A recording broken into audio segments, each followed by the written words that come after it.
All right. So, what we are looking at right now is America entering World War II.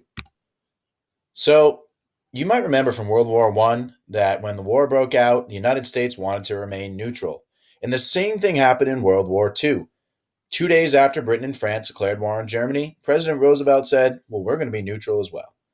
And if you look at the political cartoon with Uncle Sam and then his wife and children who represent Europe, it shows that Uncle Sam is happy and comfortable while Europe is worried about all the things that were going on there during the outbreak of the war.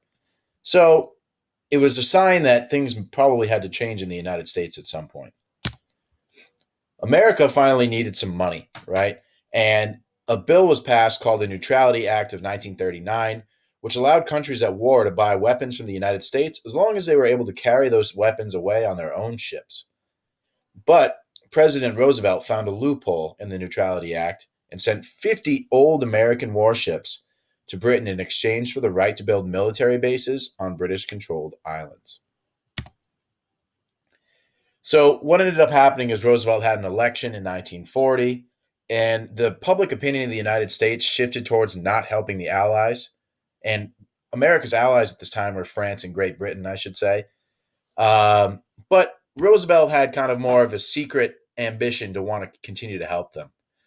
So Roosevelt was elected for a third term in 1940, and his main goal was to help Britain and France defeat Germany.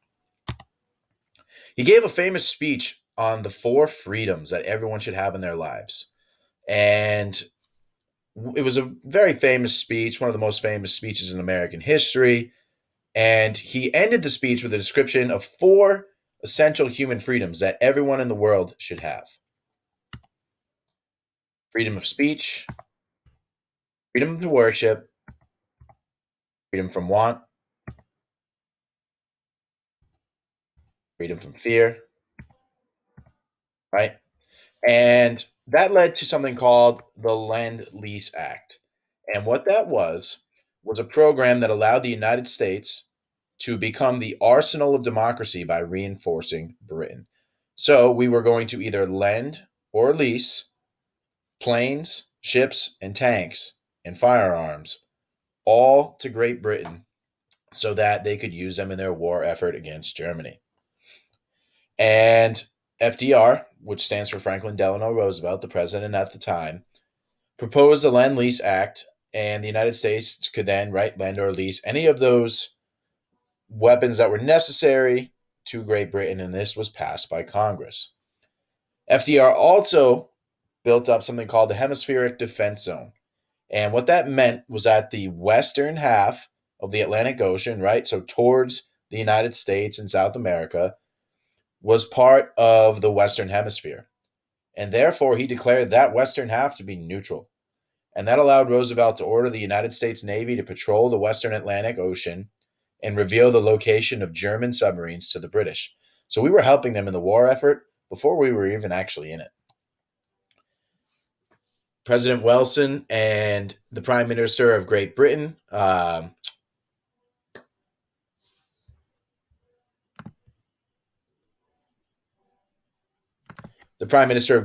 Winston Churchill, both agreed to something known as the Atlantic Charter, which was this agreement for how the world was going to be split up um, after the war had ended, right? An agreement on non aggression, free trade, economic advancement, and then people being able to freely patrol the oceans.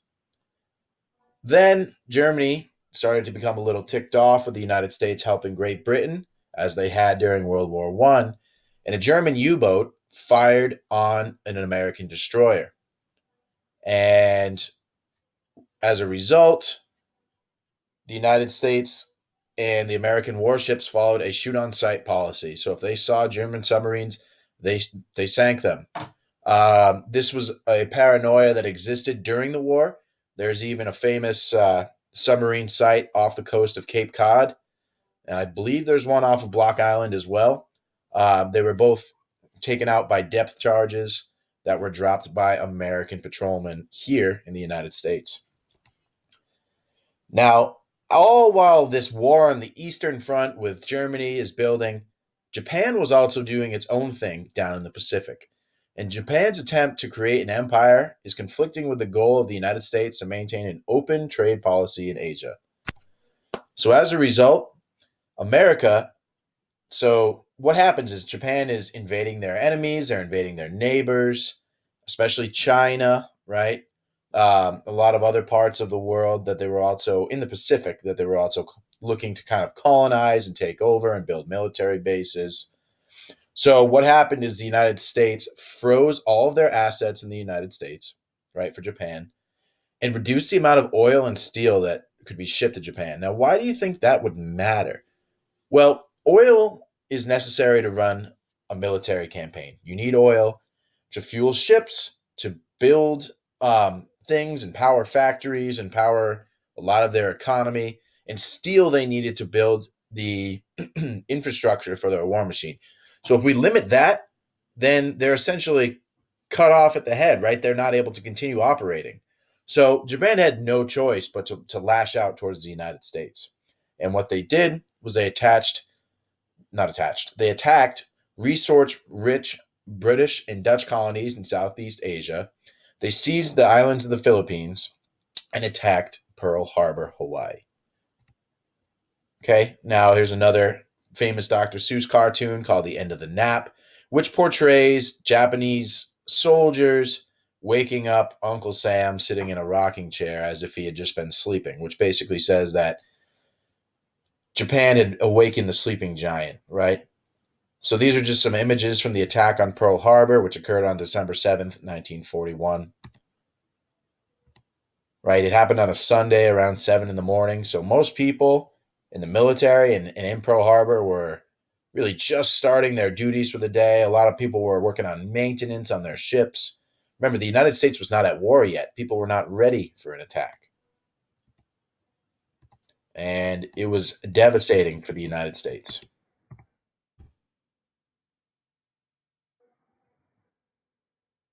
So Japan attacks Pearl Harbor, as I said, December 7th, 1941, sinking or damaging 21 ships of the U.S. Pacific Fleet, killing more than 2,403 Americans and injuring hundreds more. The next day, President Roosevelt asked Congress to declare war on Japan, and in a unanimous vote, meaning no one voted against it, the Congress voted to go to war with Japan. So December 11th, 1941, Japan's allies, Germany and Italy, declared war on the United States, even though the United States had not declared war on them. Because they were allies, there's the alliance system coming back. War was now an option. And FDR gave a famous speech. It goes a little something like this: December 7th, 1941, a date which will live in infamy, the United States was suddenly and deliberately attacked by naval and air forces of the Empire of Japan. And it was him calling for war and calling for the American people to rally.